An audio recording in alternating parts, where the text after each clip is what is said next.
Hello friends, welcome to the new episode of my channel. আমি অরিত্র। এখন এই ভিডিওর মধ্যে আমরা কথা বলবো হচ্ছে black, white and grey love kills বলে। এটা একটা সোনি লিভের সিরিজ। সেইভাবে প্রমোট মানে বিশাল যে প্রমোশন করে রিলিজ করা হয়েছে বা হিউজ একটা স্টার কাস্ট রয়েছে তা কিন্তু নয়। এই যে আমরা অ্যাসপিরেন্টস দেখেছিলাম, ওখানে যে বৈভব যে ক্যারেক্টারটা প্লে করেছিল, তো সেই আর কি এখানে রয়েছে। আর এর সাথে তিগ্মাংশু ধুলিয়া রয়েছে। এই দুটোই আর কি নোন ফেসেস আর কি। তো এরা তো বিশাল বড় স্টার কিছু নয়। এবং সোনি লিভ দেখবেন বেশিরভাগ নিজেদের শো কন্টেন্টের উপর প্রচুর ফোকাস করে সোনি লিভ, বাট প্রমোশন সেইভাবে করে না, তাই এটার ব্যাপারে অনেকে জানে না। বাট এই শোটা কিন্তু আপনাদের প্রত্যেকের দেখা উচিত। দেখুন, এই যে মার্ডার মিস্ট্রি, ক্রাইম ড্রামা, এই ধরনের কাজ তো ওটিটিতে প্রচুর হচ্ছে, কিন্তু এই সিরিজটা একটা নতুনত্ব নিয়ে আসছে। সেটা কি করেছে? একটা হচ্ছে একটা যে কোনো সিনেমা বা সিরিজে দুটো জিনিস হয়, দুটো অ্যাসপেক্ট হয়। একটা হচ্ছে সাবজেক্টটা, মানে যে কি বিষয়বস্তু আপনি দেখাচ্ছেন, আর সেকেন্ড হচ্ছে কিভাবে দেখাচ্ছেন, মানে ফর্মটা কি ফর্মে দেখাচ্ছেন।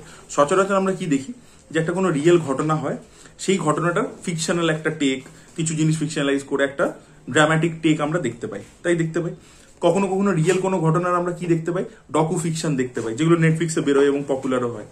এবার ধরুন একটা সিরিজ এলো যেটা পুরো গল্পটাই ফিকশনাল, এটা একেবারেই রিয়েল নয়, কোনো রিয়েল ইনসিডেন্টের উপর বেসড নয়, পুরোটাই ফিকশনাল, কিন্তু সেটাকে দেখানো হচ্ছে ডকুমেন্টারির মতো করে। ধরুন পুরো জিনিসটাই ফিকশনাল, বাট সেটাকে দেখানো হচ্ছে, প্রেজেন্টেশনটা করা হচ্ছে ডকুমেন্টারির মতো করে, মানে পুরো জিনিসটা আর কি যে বিভিন্ন লোকের ইন্টারভিউজ ইত্যাদি সেরকম ভাবে দেখানো হচ্ছে। তো এইটা একটা সাইড রয়েছে। আবার at the same time parallelly আরো একটা ট্র্যাক চলছে, যেখানে আমরা ওই ইভেন্টস গুলো, যারা মানে ডকুমেন্টারির মধ্যে তো কি লোকগুলো বসে বসে বলছে, প্যারালালি আমরা দেখতে পাচ্ছি একটা ন্যারেটিভ চলছে, যেখানে ওই ইভেন্টেরই ড্রামাটিক ভার্সন আমরা দেখতে পাচ্ছি। সেখানে আমরা তিগ্মাংশু ধুলিয়া, বৈভব এদেরকে দেখতে পাচ্ছি আর কি।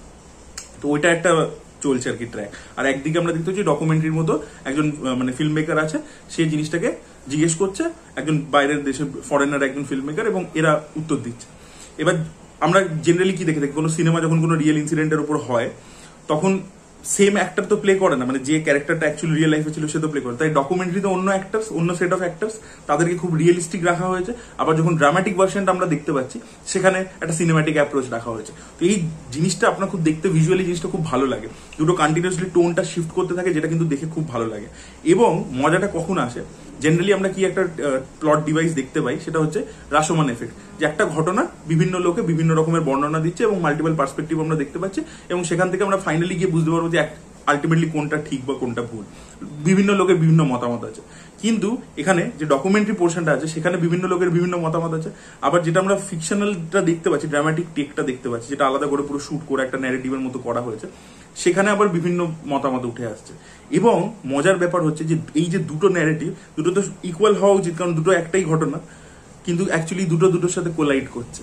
তো সেইটা আর কি খুব মজাটা তৈরি করতে পারে। তো আমি কি বলছি আপনারা না দেখলে বুঝতে পারবেন। আপনারা এই সিরিজটা অবশ্যই দেখুন, সোনি লিভে অ্যাভেলেবেল।